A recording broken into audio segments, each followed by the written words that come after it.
Tahukah Anda bahwa sesuatu yang semanis gula bisa berbahaya? Kita sering menghubungkan gula dengan kesenangan, tetapi di balik rasa manisnya, gula menyimpan bahaya yang tidak kita sadari. Saat ini, dunia sedang menghadapi epidemi konsumsi gula. Dari minuman manis hingga makanan olahan, gula masuk ke dalam makanan kita. Tanpa disadari kita mengonsumsi gula terlalu banyak.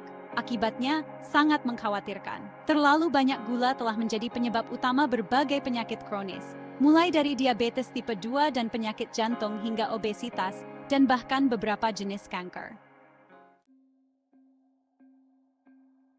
Mari kita bahas faktanya. Ketika Anda mengonsumsi gula, otak Anda melepaskan dopamin, zat kimia yang sama yang dilepaskan saat Anda menggunakan narkoba atau melakukan hal-hal yang membuat ketagihan. Lonjakan dopamin ini menciptakan perasaan senang, membuat Anda ingin lebih banyak gula. Seiring waktu, Anda menjadi toleran, yang berarti Anda membutuhkan lebih banyak gula untuk merasakan efek yang sama, yang akhirnya membuat Anda terus menginginkan dan ketergantungan. Pikirkan tentang bagaimana Anda menginginkan makanan manis saat stres atau sedih. Itulah gula yang memengaruhi bagian otak yang mengontrol penghargaan dan motivasi. Ini bukan hanya tentang keinginan atau kurangnya kontrol diri. Ini tentang bagaimana gula mengubah kimia otak, membuat kita menginginkannya meskipun ada risikonya. Yang lebih mengkhawatirkan adalah, paparan gula yang terus-menerus dapat menyebabkan perubahan jangka panjang pada struktur dan fungsi otak, yang berpotensi meningkatkan risiko kecanduan dan masalah suasana hati. Jadi, lain kali Anda mengambil minuman manis atau makanan penutup, ingatlah bahwa Anda tidak hanya memuaskan selera Anda, tetapi juga memberi makan siklus kecanduan yang dapat berdampak buruk bagi kesehatan Anda secara keseluruhan.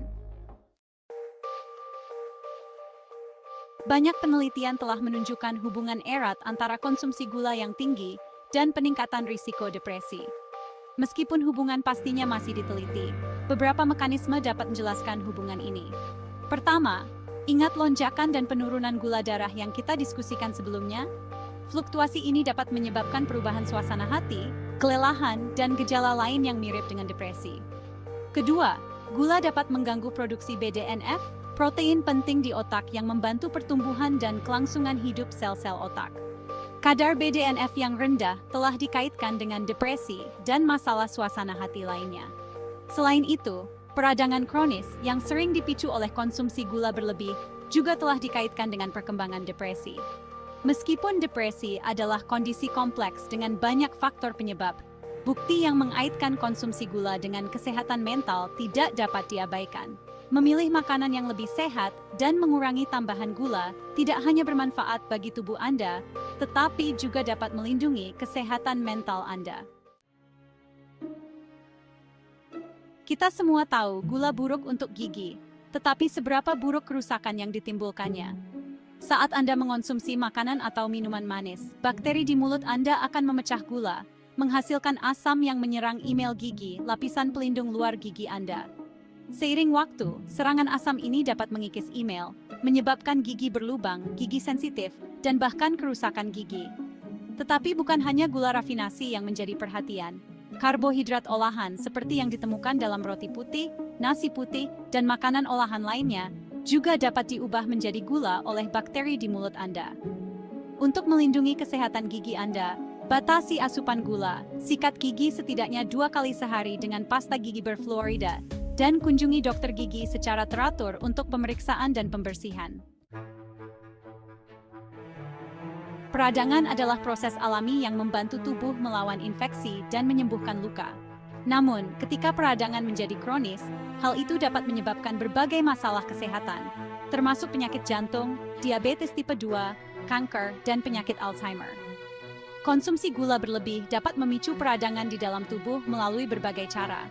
Pertama, gula dapat menyebabkan usus Anda melepaskan senyawa inflamasi tertentu ke dalam aliran darah. Kedua, gula dapat menyebabkan resistensi insulin, suatu kondisi di mana sel-sel tubuh Anda tidak merespons insulin secara efektif, hormon yang mengatur kadar gula darah. Resistensi insulin merupakan pendorong utama peradangan. Ketiga, gula dapat menyebabkan penambahan berat badan dan obesitas, yang selanjutnya dapat meningkatkan peradangan. Dengan mengurangi asupan gula, Anda dapat membantu mengurangi peradangan kronis dan menurunkan risiko terkena penyakit kronis ini. Kulit kita, organ terbesar kita, adalah cerminan kesehatan kita. Meskipun penuaan adalah proses alami, beberapa faktor dapat mempercepat penuaan dini, dan gula adalah salah satunya. Gula berkontribusi terhadap penuaan kulit melalui proses yang disebut glikasi, di mana molekul gula menempel pada protein, termasuk kolagen dan elastin, yang memberikan struktur, elastisitas, dan keremajaan pada kulit. Ketika gula berikatan dengan protein-protein ini, hal itu membentuk Advanced Glycation End Products, AGE, yang dapat merusak kolagen dan elastin, menyebabkan kerutan, kulit kendur, dan kusam. Selain itu, AGE dapat memicu peradangan dan stres oksidatif di kulit, yang selanjutnya mempercepat penuaan dini. Dengan mengurangi asupan gula dan mengonsumsi makanan yang kaya akan antioksidan, Anda dapat membantu melindungi kulit Anda dari efek merusak glikasi dan menjaga kulit tetap awet muda.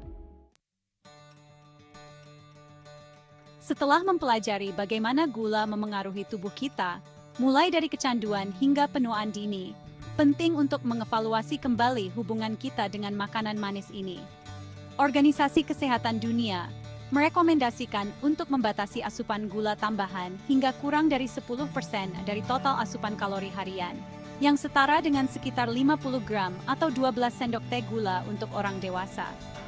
Mari kita buat pilihan yang sadar untuk mengurangi konsumsi gula, membaca label makanan dengan cermat, dan memilih sumber makanan utuh yang tidak diolah. Ingat, pengetahuan adalah kekuatan. Tetap terinformasi, tetap sehat.